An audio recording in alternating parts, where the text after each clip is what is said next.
کس چیز کا شکار ہو سکتا ہے, کس چیز کا نہیں ہو سکتا. حضرت صاحب ہر چیز تمہارے لیے حلال ہے سوائے اس کے جس کی حرمت واضح ہو.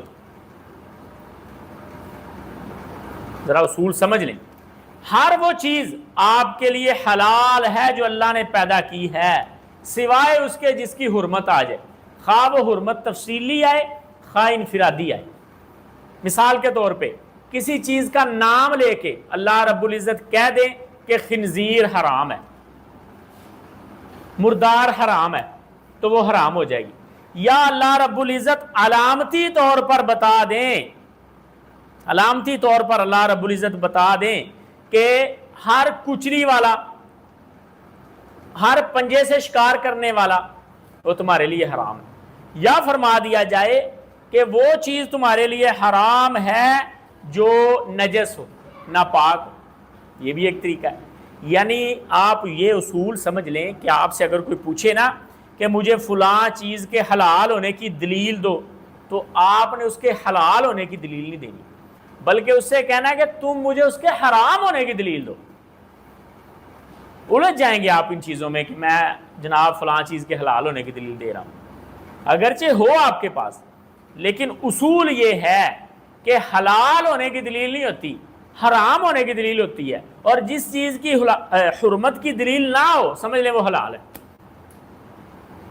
بعض لوگ سوال کرتے ہیں نا کہ کبوتر کی دلیل دیں جی, کبوتر کی علت کی دلیل دیں, اور جناب خرگوش کی علت کی دلیل دیں, اور فلاں فلاں چیزیں. تو حضرت صاحب اصول یہ ہے کہ موجود دنیا میں موجود ہر کھانے پینے والی چیز آپ کے لیے حلال ہے, ہر پہننے والی چیز آپ کے لیے حلال ہے سوائے ان کے جن کی حرمت آ جائے. اب حرمت کن کی ہے؟ جو اللہ رب العزت نے بعض چیزوں کی حرمت بیان کر دی الفاظ کے ساتھ, اور بعض چیزوں کی حرمت اللہ رب العزت نے نام لے کے بیان کر دی, اور بعض کی علامتیں بیان کر دی کہ جس جس چیز میں یہ علامتیں پائی جائیں وہ چیز آپ کے لیے حرام ہے. جیسا کہ اللہ رب العزت نے خنزیر کا بتا دیا, وَلَا يَجْرِمَنَّكُمْ شَنَآنُ قَوْمٍ. ان چیزوں باتوں کے جو اللہ رب العزت نے حلت و حرمت والی یا شکار والی آیات میں جو الفاظ آئے ہیں ان کے بارے میں امام صاحب کر رہے ہیں کہ وَالْمُنْخَنِقَةُ, منخنقہ کہتے ہیں تخنق, اور وہ مر جائے, آپ اس کو نشانہ لگائیں اور اس کو خون نہ نکلے ویسے ہی مر جائے. وَالْمَوْقُوذَةُ تُضْرَبُ بِالْخَشَبِ, جس کو لکڑی کے ساتھ مارا جائے اور اس کا خون نہ نکلے اور وہ مر جائے. وَالْمُتَرَدِّيَةُ تَتَرَدَّىٰ مِنَ الْجَبَلِ, جو پہاڑ سے گر کے مر جائے. وَالنَّتِيحَةُ تُنْطَحُ الشَّاةُ فَمَا أَدْرَكْتَهُ يَتَحَرَّكُ بِزَنَابِهِ أَوْ بِعَيْنِهِ فَاذْبَحْ وَكُلْ. نتیحہ کہتے ہیں اس بکری کو جس کو مارا گیا اور آپ نے جب اس کو دیکھا تو ہلکی پھلکی حرکت کر رہی, اس کی آنکھ ہل رہی ہے, تو آپ اس کو ذبح کر کے اس کو کھا سکتے ہیں. اب حلت و حرمت کے مسئلے میں بنیادی اصول آپ کو بتا دیا. آگے امام صاحب اب تفصیل کے ساتھ کچھ چیزیں ذکر کریں گے کہ کس چیز کی حرمت آئی اور کس چیز کی حلت آئی ہے. اور ایک اور مسئلہ یاد رکھ لیں کہ آپ نے بسم اللہ پڑھ کے تیر مارا وہ لگا جانور, نیزہ مارا وہ لگا جانور, خون نکل آیا. یا آپ نے بسم اللہ پڑھ کے کوئی بندوق چلائی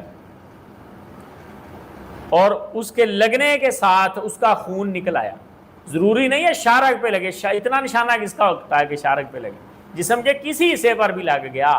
یا آپ نے بسم اللہ پڑھ کے شکاری کتا چھوڑا اور شکاری کتے نے خرگوش کا شکار کر لیا, آپ جب گئے خرگوش کو آپ نے مردہ حالت میں پایا تو وہ شکار آپ کے لیے حلال ہے.